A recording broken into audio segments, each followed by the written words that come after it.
Welcome back, welcome back, welcome back, DC animated movie universe. So just to give you an idea, before the DCU, before the MCU, before the X-Men movies, before the Spider-Man movies, for me, it was always animated cartoons. That's how I got into superheroes. The Batman and X-Men cartoons are why I love superheroes today. Primarily Batman. I've been a big fan of the DC movie universe throughout the years. Some of my favorites are Batman Under the Red Hood. That's probably an all-time favorite of mine. Flashpoint was good. The Dark Knight Returns movies were great.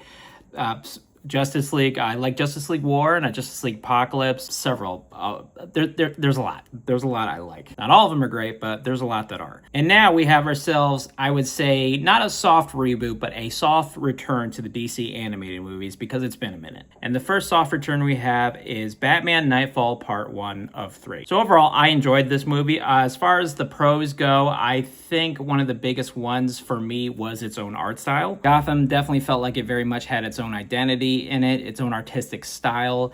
I definitely think they pulled from Seth MacFarlane's Batman quite a bit, which wasn't the original artistic style from the original Knightfall comic, but I think it very much worked for this movie. And even though they took it in a slightly different direction as far as the art goes, I definitely think they caught the spirit of the comic very well. I think one of the biggest sins the DC animated universe has done, especially in recent years, is they did not adapt Tim Sale's artwork when they did the Long Halloween story. To me, that was just not acceptable. Like, they were trying to use the art style that fit within the new linear continuity they were doing for the new DC animated universe, but I think they made a giant mistake with that. I'm pretty sure in 10 years from now, we're going to get a new Long Halloween, and so they do it right next time. But I very much do believe, especially when you're doing a direct adaptation of one of the stories, most of the time, there are a couple exceptions on occasion, you really need to adapt the artwork along with the writing as well, because it really helps give it its own identity, and it shows people who don't read the comics why these stories are so special. The voice work is on point, particularly Michael Mando as Bane. If I didn't know that Michael Mando was playing Bane, I would have no idea he was playing Bane. He did a very good job, and for me, it did not sound like him at all. He was very menacing, intimidating, intelligent, all those things you enjoy about Bane. The action is what you've kind of come to expect from a DC animated movie, but that's not a complaint. They've always been pretty on point with their action. This is definitely a very brutal movie, which I'm not complaining about. I'm just saying take caution if you plan on showing this to your kids. And the biggest compliment I will give this movie is they definitely got the final battle between Batman and Bane, and that final moment, we all know the moment, I'm not going to spoil it,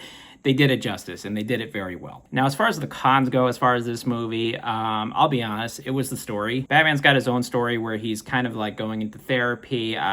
Wasn't really that into it. Tim's like doing his own detective work. That was fine. You know, it was serviceable. I think as far as the biggest mistake that was made with the story, though, is I think they spent way too much time on Bane's origin. I don't kind of like Bane's origin being explained. I feel like less is more when it comes to Bane's origin. That's what I enjoy more. And I wish they would have taken less time on that origin and focused on more time with Batman fighting off his rogues gallery. Because I don't remember the comic particularly well, but I remember the highlight of that comic, at least the first comic for me, was Batman dealing with all his rogues gallery and how it took such a mental strain on him. They do make a very good attempt at it being a burden on him and how the toll is racking up, but still I think the comic did it a lot better. And like I said before, the story is just serviceable. It's kind of just like, you know, it checks the basic plot points you want of a DC animated movie, and that's not a bad thing, especially when you're just getting off the ground, starting over again. It was good, it was fun, and I am looking forward very much to the next two parts. I will say I am interested to see where they take Azrael from here.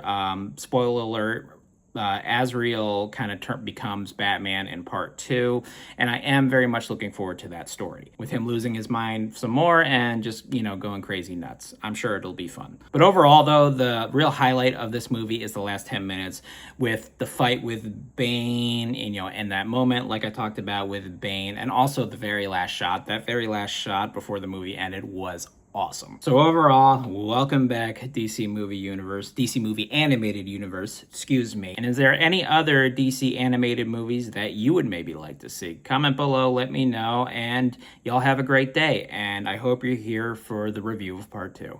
Have a nice day now. Goodbye.